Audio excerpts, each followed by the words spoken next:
செய்தியை பார்க்கிறோம். நெல்லையில் மாணவனை தாக்கியவர்கள் குறித்த சிசிடிவி காட்சியை வைத்து போலீசார் தற்போது வழக்கு பதிவு செய்து விசாரணை மேற்கொண்டு வருகிறார்கள். அவர்கள் யார் என்பது குறித்து அந்த காட்சிகளை வைத்து தேடி வருகிறார்கள். கூடுதல் விவரங்களோடு நெல்லை செய்தியாளர் சிவமணி இணைகிறார். அவரோடு பேசலாம். சிவமணி, இப்போ இந்த வழக்கினுடைய விவரம் என்ன?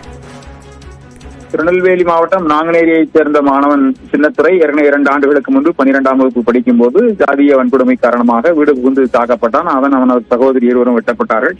6 மாத கால சிகிச்சைக்கு பிறகு மீண்டும் 12ஆம் வகுப்பு தேர்வு எழுதியவன் தற்போது திருநெல்வேலி பாளையங்கோட்டையில் உள்ள ஒரு அரசு உதவி பெறும் கல்லூரியில 1ஆம் ஆண்டு படித்து வருகிறான்.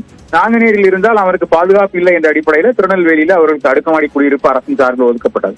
இந்த நிலையில ஆன்லைன் செயலி மூலமாக அழைத்த 4 பேர் கொண்ட கும்பல் அவனை நேற்றைக்கு மாவட்ட ஆட்சியர் அலுவலகம் அருகே இருக்கக்கூடிய ஒரு பகுதிக்கு அழைத்து அங்கே அவன் மீது தாக்குதல் நடத்தியிருக்கிறது. அவனுடைய செல்போனை பறித்து சென்றிருக்கிறார்கள்.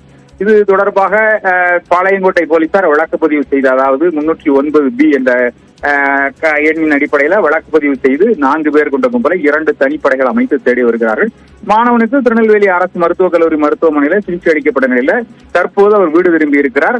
தற்போது தேடுதல் வேட்டை அப்படிங்கிறது நடந்து வருகிறது. அந்த பகுதியில் இருக்கக்கூடிய சிசிடிவி காட்சிகளை முழுமையாக கைப்பற்றி இருக்கக்கூடிய காவல்துறை அதன் அடிப்படையில அந்த விசாரணையை நடத்தி வருகிறார்கள். நன்றி சிவமணி, விவரங்களுக்காக.